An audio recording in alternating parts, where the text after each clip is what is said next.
정말 오늘이 2024년 마지막 주일 예배네요. 한 해 동안 얼마나 하나님께서 저희에게 자비와 은혜의 손길을 인도하셨는지 그 손길들에 참 감사를 드립니다. 일단 오후에 그 손길들을 같이 나누고 교제하는 아름다운 시간 보내도록 하지요. 십계명 모든 율법의 요약이라 축약이라 하나씩 자세히 살펴보도록 하겠습니다. 오늘은 첫째 계명, 세번역이나 개역개정이나 뜻은 같지만 어감은 약간의 차이가 느껴지는 것 같아요. 너희는 내 앞에서 다른 신들을 섬기지 못한다. 세번역은 약간 좀 완곡한 편이고 상대적으로 너는 나 외에는 다른 신들을 내게 두지 말라. 개역개정은 조금 더 단호한 느낌이 납니다. 야훼 하나님만을 믿고 따르라. 야훼 하나님만을 유일한 신으로 모시고 섬기라. 주 하나님께만 절대적 충성을 드리라. 이런 뜻입니다. 그런데 하나님께서 이스라엘을 언약 백성으로 삼으시는 과정이잖아요. 지금요. 하나님께서 이스라엘 언약 백성으로 삼으시면서 제일 첫 번째 조항으로 유일하신 하나님만을 믿고 섬길 것을 이렇게 단호하게 요구하신 이유, 바탕이 되는 근거가 있습니다. 앞에 2절이 그 자연스럽고 합당한 이유이지요. 나는 너희를 이집트 땅 종살이 하던 집에서 이끌어낸 주 너희 하나님이다. 어느 인간이 무식해서 용감하게 계엄령 선포한 것처럼 하나님이 느닷없이 막무가내로 나 외에 다른 신들을 두지 말라. 내게 절대적인 충성을 드려라. 이렇게 공간 협박하신 게 아니고요. 이집트에서 비참한 노예 사례에서 구원해 주시는 여호와 하나님, 은혜의 구원을 베풀어 주신 주 하나님이시기 때문에 이렇게 당당한 언약 조항을 첫 번째로 요구하시는 게 자연스럽고 당연한 것입니다.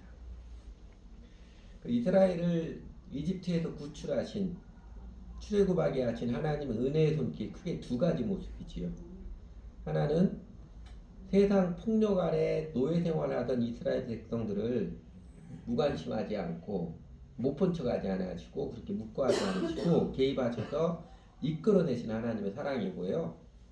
또 하나는 이집트 바로의 권력을 세상 폭력 무참히 깨뜨리시고 그리고 홍해도 갈라지게 하시는 놀라운 역사까지도 나타내 주시는 하나님의 능력입니다. 하나님의 사랑과 능력을 하나님께서 먼저 나타내 보여주셨습니다. 내가 너희를 이만큼 사랑하지 않았느냐? 너희를 이집트에서 구출해낸 내 능력이 어떠한지 너희가 보지 않았느냐? 먼저 상기시켜 주신 것입니다. 비유하면 이런 거예요. 돈은 많은데 이 남자가 나를 사랑하는 것 같지 않을까? 그러니까 결혼하고 싶지 않은 미심쩍은 남자이거나 사랑하는 마음은 애잔한데 좀 바보 같아. 능력이 없어서 생존 능력이 없어서 저 남자랑 결혼해야 되나 망설이게 되는 연약한 남자 같은 그런 신이 아니라 사랑도 능력도 넉넉한 하나님이시기에 그 사랑으로 너를 인도하고 그 능력으로 너를 보호할 터니 너는 나의 야훼만을 믿고 따르라. 나의 야훼만을 절대적으로 믿고 따르라. 그 절대 헌신의 언약을 요구하시는 것입니다. 여러분, 이스라엘 자손의 출애굽의 역사는 예수 그리스도 통한 세상 모든 사람을 구원하신 하나님의 뜻에 하나님의 구원의 손길의 모형이지요. 굉장히 중요한 거지요. 네, 하나님께서 당신의 사랑과 능력으로서 인간의 역사 가운데 놀랍게 개입하신 은총을 베풀어 주셔서 인간의 역사가 놀랍게 개입한 은총을 베풀어 주셔서 세상 폭력 아래 종살이 하던 이스라엘 자손을 출애굽하게 하셨다면 때는 유대인이든 이방인이든 세상의 모든 사람들을 그 죄의 노예로부터 구원하시기 위해서 인류 역사에 아주 장엄하게 개입하셔서 극적으로 개입하셔서 하나님의 사랑과 능력을 나타내 주신 그 은혜는요, 예수 그리스도께서 이 땅에 내려오셔서 성육신하셔서 십자가에 죽으시고 3일 만에 부활하신 그 역사입니다. 그 더 나아가서 그 이스라엘 자손을 하나님 언약 백성을 삼으시려고 그 사랑과 능력의 은혜를 베푸는 주 하나님께서 나의 다른 신을 두지 말라 요구하셨듯이 세상의 모든 사람들을 하나님의 자녀를 삼으시려고 십자가의 사랑과 부활의 권능을 베풀어 주신 주 예수님께서 뭐라고 하세요? 나의 멍에를 메고 나를 따르라. 헌신의 관계로 초청하십니다. 그러니까 십계명의 제일 첫 번째 계명이 하나님께 헌신의 명령이듯이 하나님의 백성, 하나님의 자녀가 되는 것은 그 십자가의 사랑과 부활의 능력의 주 예수님을 유일한 주님으로 모시고 따르는 절대 헌신의 언약을 맺는 것입니다. 은혜의 구원. 여러분, 하나님의 백성, 하나님의 자녀가 되는 것은 그렇게 가벼운 것이 아닙니다. 시체말로 널널하게 할 수 있는 게 아닙니다. 세속화된 기독교가 그냥 아무 생각 없이 그냥 영접기도 한번 따라하거나 또 이게 뭔지도 모르고 침례 세례를 받았거나 아니면 어릴 때부터 교회 다녀서 그냥 교회 대충 오래 다녔으니까 구원받은 것 하나님의 자녀가 되는 것이라고 가르치는 것은요, 그렇게 전하고 가르치는 것은 천박하기 짝이 없을 언행일 뿐만 아니라 사실은 무서운 심판을 받고 하면 끔찍한 일입니다. 그러니까 십계명, 모든 율법이 축대하기인 십계명의 제일 계명도 우습게 여기면서 자신은 구원받았다고 여기는 사실은요, 무서운 착각입니다. 하나님의 언약 백성이 되는 것, 하나님의 자녀가 되는 것이 그렇게 가벼운 것이 아니기 때문에 그렇습니다. 그렇게 하찮은 것이 아니기 때문에 그렇습니다. 그러니까 복음의 은혜죠. 복음의 은혜. 예수 그리스도께서 십자가 부활로 마련해 주신 구원의 선물을 받는 믿음은요, 내가 만일 예수를 주로 시인하며 너희가 회개하여 각각 예수 그리스도 이름으로 침례를 받으라. 이 말씀 익숙하죠? 제가 하도 노래를 불러가지고 사도행전 2장 38절에 했듯이 예수 그리스도를 메시아, 절대적인 통치자 주권자로 모시고 따르는 결단과 추구입니다. 저희가 대한민국 교회 늦은 비 내리듯이 각성과 회개에 참된 부흥을 기도하고 그렇게 기도하면서 우리가 추구하는 내용에서 제일 우선적이고 중요한 게 이것입니다. 다른 여러 가지 있죠. 역사인식을 바로해야 되는 것, 하나님 나라 운동을 좀 정직하게 겸손하게 하는 것, 그 다음에 교회의 본질에 대해서 좀 깨닫는 것 여러 가지인데 그 제일 중요한 것은 이것입니다. 오늘날의 교회가 하여튼 더 많은 사람을 구원시켜야 한다는 명목으로 사실은 자기 교회 단체 사람을 더 많이 끌어모으기 위해서 하나님의 자녀가 되는 언약을 매우 쉽고 가벼운 것으로 전락시킨 잘못, 이 보편적 오류에 대해서 깨닫고 돌이키는 게 부흥의 핵심입니다. 여러분, 우리 주변에서 여러분 많이 봤을 거예요. 자신이 구원받았다고 기독교인을 하지만 그래도 교회 다니는 사람 중에나 다니는 사람 중에 얼마나 많은 사람들이 하나님을 하찮게 여기나요? 하나님 우습게 여기는가요? 이거 영상도 있던데 영상보다는 글로 이런 거 보셨을 거예요. 한 20년 전에 우리 교회에서도 영상으로 한번 했던 건데 하나님은 내게 3등입니다. 1등은 하고 싶은 일, 2등은 해야 하는 일, 3등은 하나님을 만나는 일. 하고 싶은 일 다 하고 해야 하는 일 다 마치고 그 위에 여유가 있으면 하나님을 만납니다. 내게 하나님은 3등입니다. 어려운 일이 생길 때도 하나님은 3등입니다. 내 힘으로 한번 해보고 그래도 안 되면 가까이 있는 사람에게 도와달라고 하고 그나마도 안 될 때 하나님을 부릅니다. 그래서 하나님은 내게 3등입니다. 거리에서도 하나님은 3등입니다. 내게 가장 가까이 있는 사람은 내 자신, 그 다음은 내 마음을 알아주는 사람, 다음에야 저 멀리 하늘에 계신 하나님이십니다. 내게 하나님 언제나 3등입니다. 우리 시대에 교회 다니는 사람도 다수가 이러지 않나요? 얼마 전에 이번 주 말고 지지난주죠. 국상에 했던 말라기 예언. 말라기 예언 재밌게 하셨어요? 큐티 재밌게 하셨어요? 그 말라기 예언자가 하나님 우습게 하찮게 여긴 이스라엘 백성들 향하여서 무엇을 어떻게 깨우쳐 줬었나요? 말라기 그 히브리의 소크라테스라고 합니다. 그러니까 질문을 통해서 하나님의 백성들의 무지와 죄를 깨우치는 모습이 그 소크라테스의 삼파법과 비슷하기 때문입니다. 사실 연대적으로 보면 말라기가 소크라테스보다 먼저예요. 말라기는 BC 510년경 사람이고 소크라테스가 BC 470년생이니까 그러다 399년에 죽었으니까 꽤 오래 살았죠. 말라기가 먼저입니다. 그러니까 히브리의 소크라테스가 아니라 소크라테스가 그리스의 말라기야 맞죠. 소크라테스가 말라기 성경에서 그 삼파법 배우지 않았을까 싶습니다. 이건 여담이고요. 말라기 그러잖아요.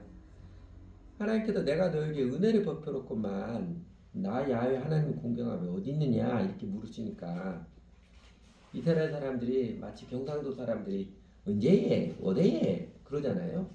그런 일 없습니다. 그런 것처럼 우린 그래도 교회 다니고 식사 때마다 기도도 하고 그러지 않았습니까? 반박을 합니다. 그러자 하나님께서 뭐라고 깨우쳐 주세요? 한 말씀이 막 1장 8절에 이게 5번이나 반복되어 오는데 만군의 여호와가 이르노라 너희가 눈먼이 생제물을 바치는 것이 악하지 아니하며 저는 것 병든 것을 드리는 것이 악하지 아니하냐 이제 그것을 총독에게 드려봐라 그러나 너를 기뻐하겠으면 너를 받아주겠느냐 그러니까 증거를 제시하면서 하나님의 백성들의 뻔뻔함을 깨우쳐 주시는 것이죠. 언제나 하나님은 3등 취급하는 하나님 섬기는 것을 자기 취미생활보다도 중요하게 여기지 않는 그냥 내 편한 식으로 대하는 그 모습으로 한번 너희 회사 사장에게 그렇게 한번 해봐라. 그러면 너희 사장이 너 어떻게 돼야겠느냐. 그렇게 깨우쳐 주신 것입니다. 여러분 교회 다니는 사람들 직장 출근 시간에 늦지 않지요? 자기 가계부로 느껴지지는 않습니다. 그런데 하나님께 예배드리고 기도하는 것은 당장 결과가 나타나는 것이 않으니까 그냥 자기 마음 편한 대로 아무렇게나 하잖아요. 그리고 아무런 가치도 못 느끼잖아요. 한국교회 세속적인 문화는요. 예배가 뭔지 생각도 안 합니다. 예배 왜 드려야 되는지 생각도 안 해요. 그냥 목사님 설교 한번 들으면 교회당 마당만 밟으면 예배 들은 것으로 여깁니다. 사실은 먼저 믿었다는 사람들이 그렇게 하나님을 대충 아무렇게나 대하니까 나중에 그 뒤통수 보고 따르는 교회 다니는 사람 다 그렇게 따라서 합니다. 여러분 한국교회 새신자들이 예배 시간에 늦지 않습니다. 우리 지난번 성탄절 크리스마스 처음 오는 사람들 20분 전에 왔어요. 여러분 자신도 그랬을 거예요. 어렸을 때부터 교회 다니는 몰라도 중간에 교회 다니는 다니다 보면 또 가만히 보니까 자기만 일찍 오는 것 같다. 갑자기 자기만 순진한 바보 된 것 같아서 좀 천천히 오고 그래야 튀지 않는 것 같구나. 눈치 보면 톡박 굴려서 좀 늦게 나와도 되는구나. 일찍 오면 어디가 더 나은 모양이구나. 그래서 그냥 앞에서 잘못한 사람 따라갑니다. 하나님 알아가는 것, 하나님 성기로 대충 자기 쉽고 편리한 대로 얼마든지 고무줄 잡게 들이대면서 그런 이상한 문화, 천박한 문화라는 표현이 제일 맞는 것 같아요. 천박한 문화가 되어버린 것입니다. 여러분이 제가 지금 하는 말은 잘 들으셔야 합니다. 그리고 다른 사람들에게도 바르게 가르쳐줘야 합니다. 예수를 믿는 사람은요, 주 예수님께 시간과 재물의 우선순위 기쁘게 신실하게 드리는 사람입니다. 그러니까 시간과 재물의 우선순위 기쁘게 신실하게 못 드리는 사람은 사실은 교회를 평생 다녔을 때요, 아직 구원 못 받은 사람입니다. 여러분 이거 기억하셔야 됩니다. 아니라고 저하고 이렇게 얼마든지 이렇게 좀 성경 말씀과 확인해 본 제가 얼마든지 확인해 드릴게요. 그렇게 하나님은 3등으로 밀쳐놓고 대충 자기 편한 대로 땜질하듯이 하니까 그렇게 하면서 하나님께서 내 기도는 안 들어주신다고 나한테는 은혜를 안 내려준다고 불평하지요. 물어봅니다. 그래 뭘 기도했는데? 물으면 뭐긴 뭐겠습니까? 직접 말은 못합니다. 자신도 대놓고 말하기에는 찔리는 게 있으니까 사실은 대부분 돈 많이 벌게 한다는 기도였지요. 하나님은 우습게 여기면서 하찮게 여기면서 자기 욕심의 기도는 들어주기를 바라는 그렇게 도둑놈 심보로 교회 다니는 마음이니까 하나님 은총을 내려주시겠습니까? 살아계신 하나님은 경험을 하겠어요? 말라기 1장 8절 그 다음에 1장 9절에서 깨우쳐 주잖아요. 제사장들아 이제 너희가 하나님께 우리에게 은혜를 베풀어 주십시오 하고 간구해 봐라. 이것이 너희가 의뢰하는 일이지만 하나님 너희를 좋게 보시겠느냐? 택도 없는 일 아니냐? 그래가지고 도대체 하나님께서 은혜를 주시는 것도 바란다는 것 택도 없는 소리 아니냐? 깨우쳐 주신 것입니다. 하나님은 3등, 하나님은 그렇게 우습게 여기면서 자기 욕심의 기도는 들어주기를 바라는 그렇게 도둑놈 식으로 교회 다니는 마음이니 사실은 이스라엘 백성들이 결국 그랬듯이 그 마음이 회개하지 않는 한, 한번 뒤집지 않는 한요 구원받은 영혼이 아니고요 결국은 하나님 심판을 받을 수밖에 없습니다. 나 외에 다른 신을 두지 말라. 하나님을 유일하신 하나님을 모시고 섬기라. 이게 10계명의 제일 첫 번째 계명입니다. 하나님이 하나님 언약 백성으로 삼으시면서 그 백성들이 제일 첫 번째로 깨우쳐준 게 그겁니다. 하늘에 계신 우리 아버지 이름이 거룩히 여김을 받으시오니 주님께서 제자들에게 이렇게 기도하라 가르쳐 주신 기도문 중에 제일 먼저 기도하라는 내용이 바로 똑같은 것입니다. 이름이 거룩히 여김을 받으시며 하나님을 존귀 여길 줄 알고 하나님을 믿는다는 것은 하나님을 내 마음과 삶에 절대자로 모시고 따르는 삶입니다. 다시 말씀드리면 하나님을 하나님으로 모시지 못하는 마음, 말이 아니라 실제 삶의 태도에서 예수님을 주님으로 모시지 못하는 마음은 바른 믿음이 아닙니다. 야고보서가 또 히브리서가 요한이 그렇게 깨우쳐 주었듯이 그 껍데기 믿음 어설픈 마음으로는 천국 못 갑니다. 사실 원래 예당초부터 하나님을 믿는다는 게 그렇게 널널한 건 아니었잖아요. 그 십자가 부활로 나타나신 사랑과 능력의 주 하나씩 믿고 하나님께 절대 충성의 삶의 헌신이 그게 바로 구원을 받게 하는 믿음이고 하나님의 백성, 하나님의 자녀가 되게 하는 언약을 맺는 것입니다. 성경이 명확히 그렇게 기록해 줬어요. 성경 전체에서. 그래서 여러분 우리 교회 다니며 그래도 제 설교를 듣고 제 가르침을 받는 여러분은요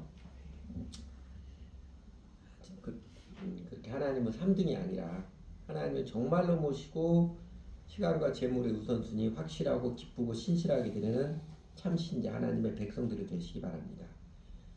혹시라도 나중에 예수님 앞에서 혹은 그 이전에 어느 사람 앞에서 제가 다니던 그 빛과 소금의 그 키 작은 목사가 안 가르쳐 주셨는데요 교회 대충 다녔는데도 괜찮다고 저더러 구원 받았을 텐데 뭐 그렇게 핑계 대지 마십시오. 저는 그렇게 가르치지는 않았습니다. 대한민국 교회 다니는 사람들 가운데서 내가 사실은 하나님 믿는 게 아니었습니다. 저는 회개 원칙 그런 거 몰랐습니다. 교회도 그냥 내 복 받으려고 다닌 사람이었습니다. 저는 하나님 우습게 여기는 사람이었습니다. 그러나 이제는 예수님을 나의 주님으로 모시고 따르겠습니다. 우리 예수님께 사랑과 충성을 드리면서 배우고 따르겠습니다.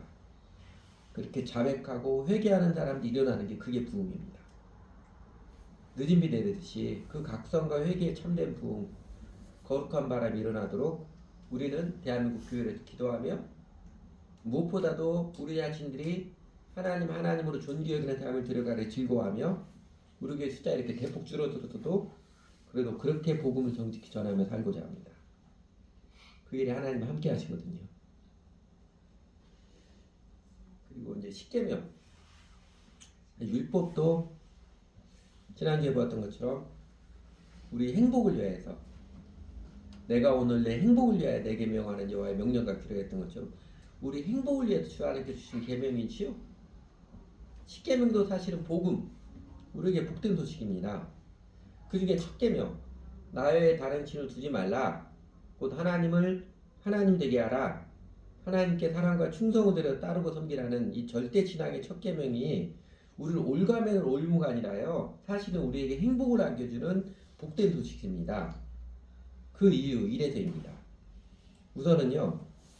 제가 두 가지만 꼽혔는데 사람의 마음과 삶은 절대자, 절대 기준이 바르게 잡혀 있어야 비로소 안정을 갖게 되고 평온을 얻고 사람답게 잘 살아갑니다.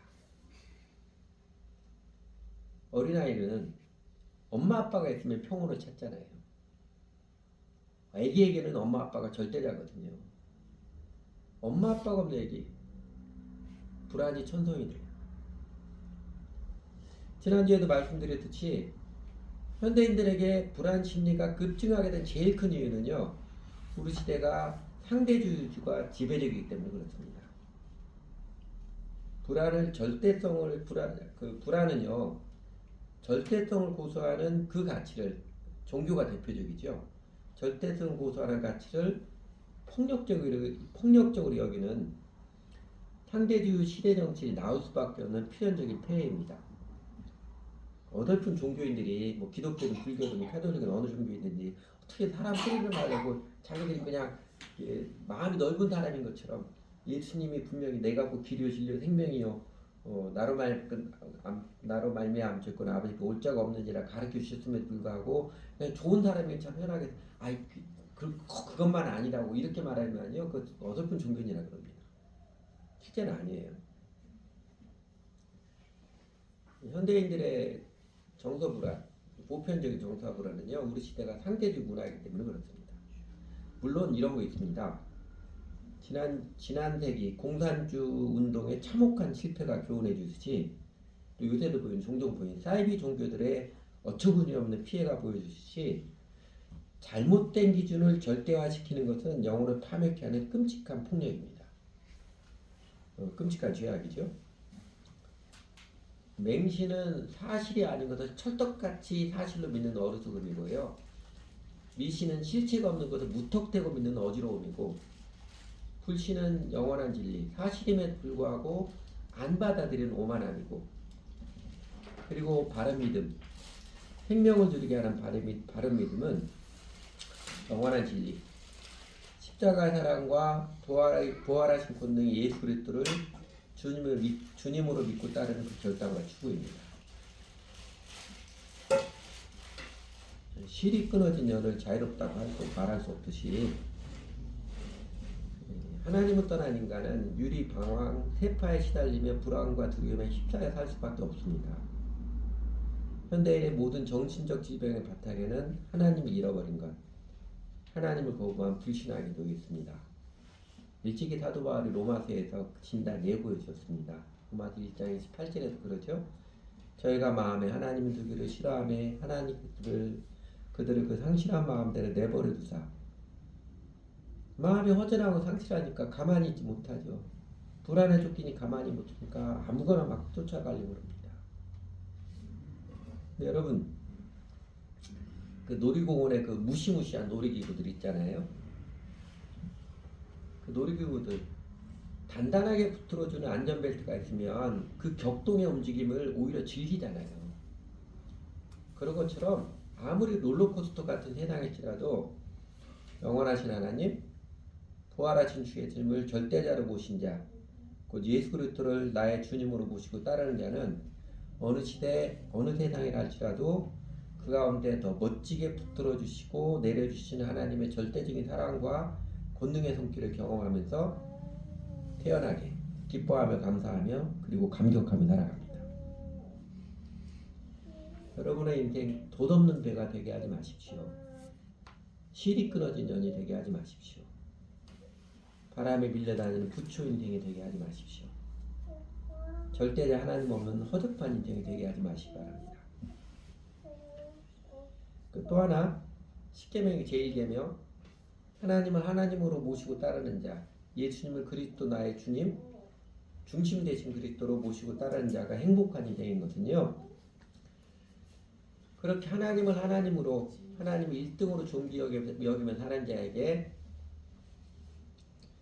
하나님께서 놀라운 약속, 나를 존중히 여기는 자를 내가 존중히 여기고 나를 멸시하는 자를 내가 경멸하리라.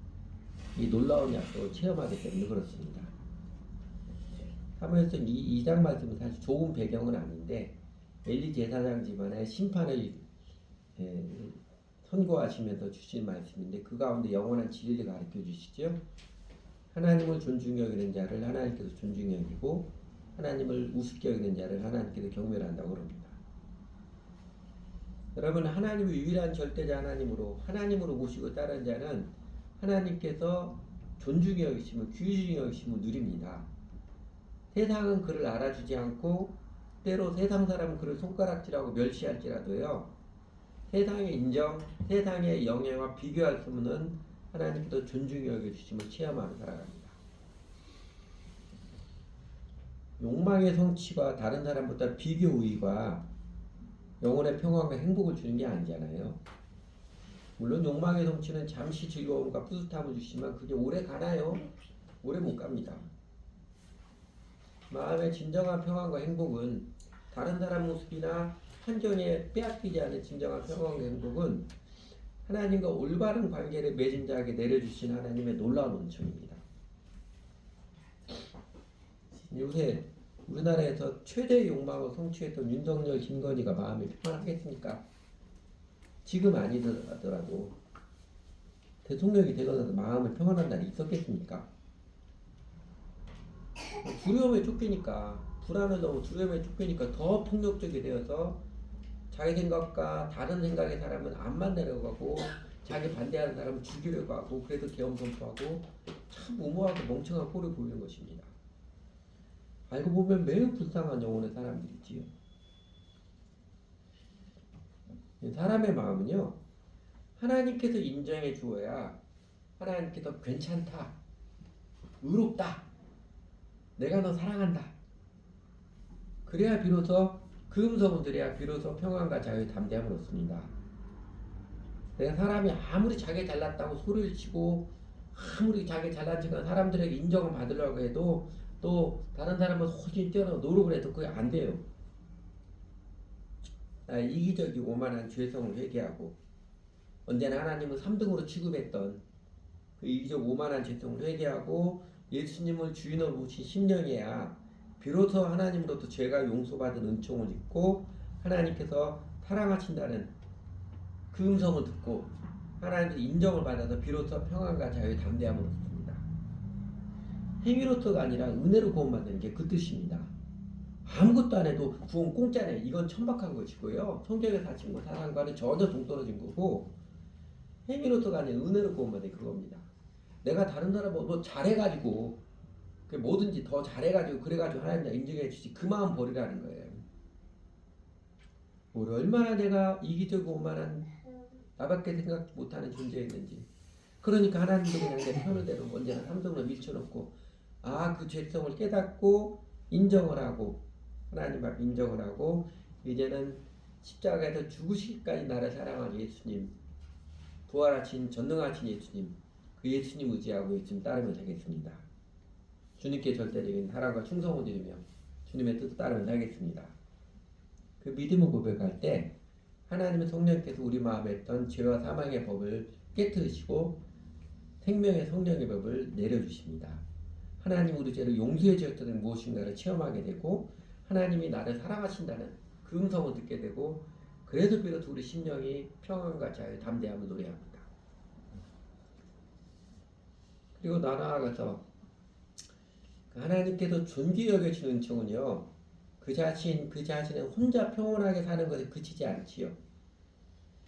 그 사람에게는 하나님께서 함께 하셔서 그 인생이 다른 사람들, 세상에 영원토록 지속되는 선한 영향을 끼치는 인생이 되게 하십니다. 우리 사무엘상 2장 이 예언이 주어진 시대에서 나를 존중히 여기는 자를 내가 존중히 여기고 이 긍정적인 약속이 실현된 인물 사무엘이 그랬지요. 사실 부모에서라 일찍 떠나서 그 엘리 제사장의 두 시대의 망나니로 이끌어지는 홈리와 비느하스 그 형들 밑에서 자라는 사무엘이었거든요. 오늘 같으면 마치 험악한 보육원 같은 환경에서 자랐지만 하나님을 존귀 여기는 사무엘을 하나님께서는 간신히 사무엘을 혼자 살아남게 혼자 평온하게 잘 살도록 하신 거기서 멈춘 게 아니잖아요. 사무엘을 통해서 당대 모든 이스라엘 사람들이 삶을 바꾸게 되는 인물이 되게 하셨습니다. 당대 이스라엘 사람들이 뿐만이 아니라 그 이후 이스라엘 역사 대대로 선한 영향을 끼치는 인물이 되게 하셨으며 이스라엘 민족에게 뿐만 아니라 세상의 모든 사람들에게 성경을 읽는 우리들에게도 신앙인의 모범 참된 인생의 길잡이가 되게 하십니다. 그게 어디 사무엘뿐인가요? 하나님을 하나님으로 온전히 경외하는 일생을 산 정직한 신앙인들의 삶은 그가 직업이 무엇이든지 어느 환경 어느 때 살아갈지라도 죄악 많은 세상에 하나님 나라를 증거하는 사람들에게 선한 영향을 끼치는 하늘나라의 별이 되게 하셨습니다. 다니엘서 12장 3절이 그 말씀입니다. 지혜 있는 자는 궁창의 빛과 같이 빛날 것이요 많은 사람을 옳은 대로 돌아오게 한 자는 별과 같이 영원토록 빛나리라. 그럼 이 말씀이요, 자기 부하를 많이 둔다거나 많은 사람이 옳은 대로 돌아오게 한다거나 회사에 자기 직원 많이 둔다거나 자기 교회에 교인이 많게 한다거나 또 자기가 직접 영접기도 지킨 사람, 힘내준 사람 많게 한다는 그런 뜻 아닙니다. 또 어떻게든 전도 많이 해서 제자를 많이 다뤄서 남들보다 뛰어난 기록을 세우라는 그런 말씀도 아닙니다. 이런 말씀이에요. 예를 들면 여러분 우리나라 주기철 목사님 있죠?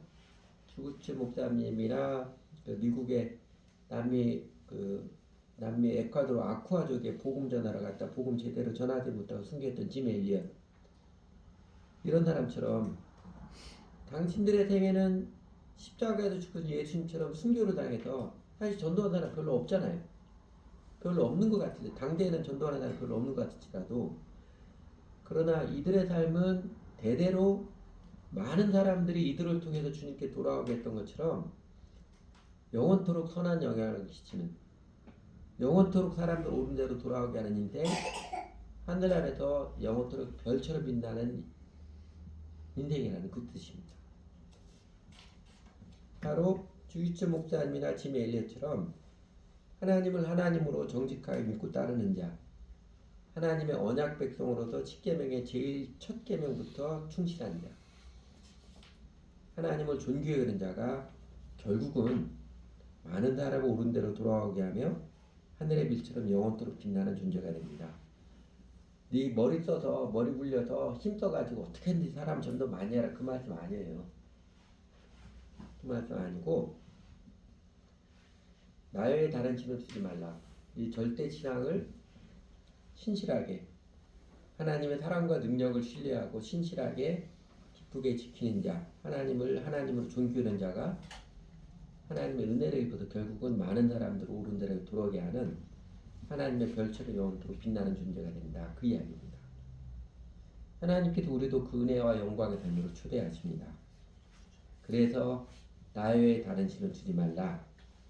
언약의 제일 첫 계명으로 우리를 초청하시는 것입니다. 같이 기도하죠.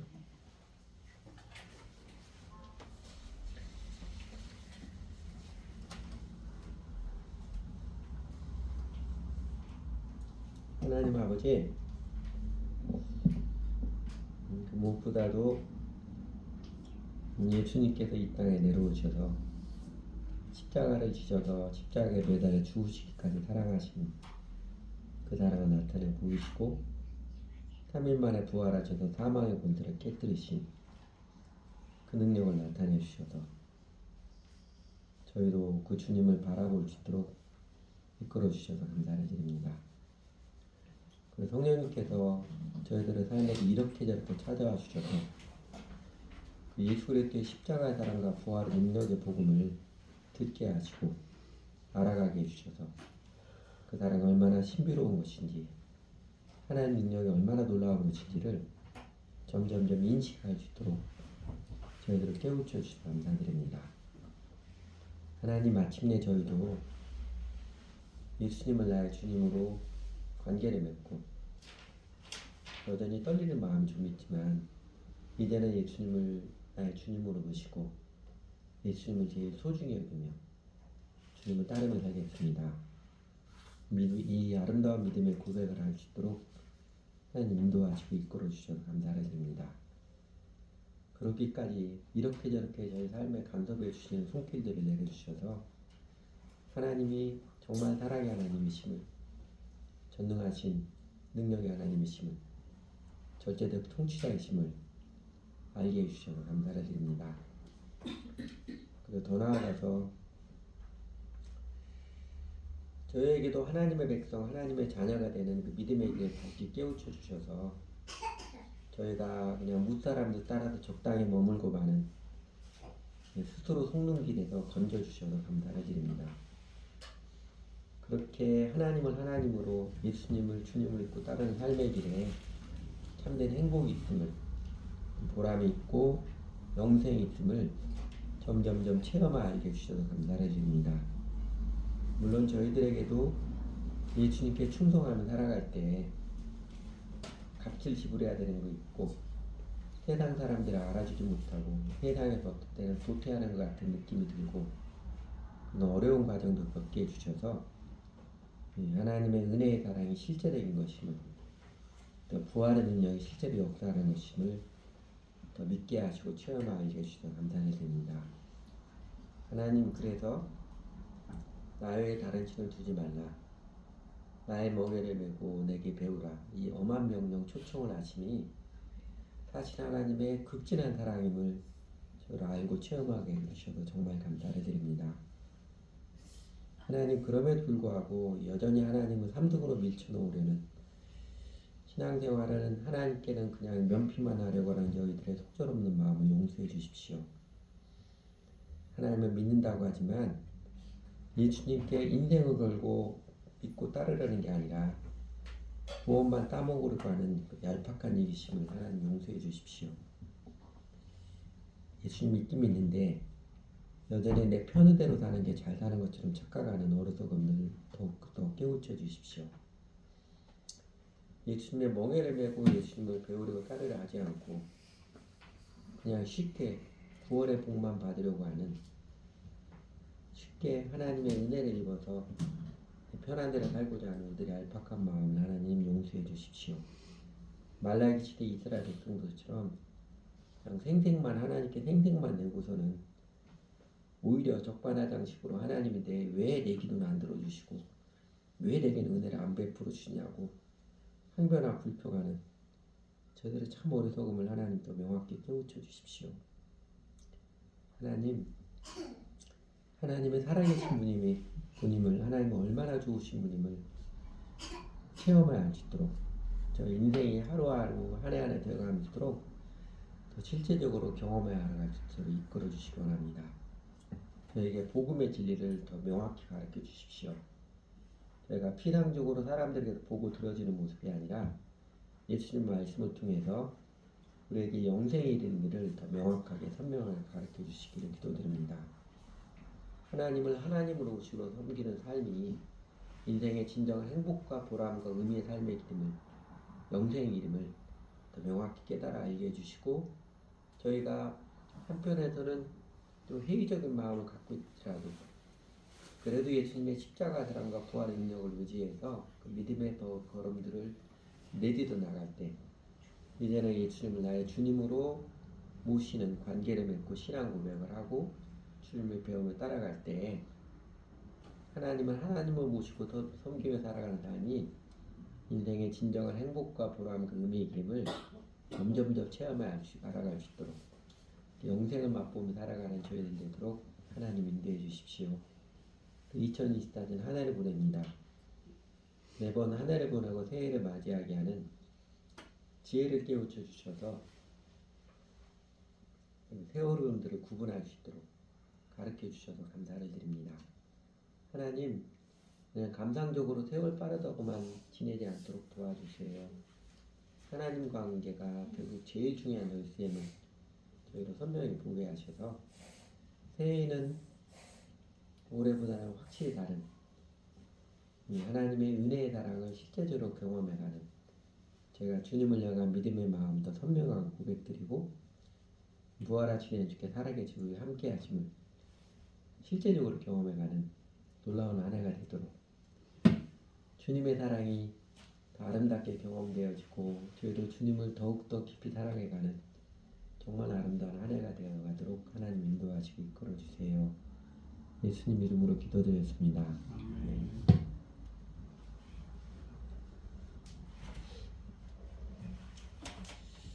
하나님 높이는 경배드리는 찬양 봉헌의 마음으로 드리도록 하지요.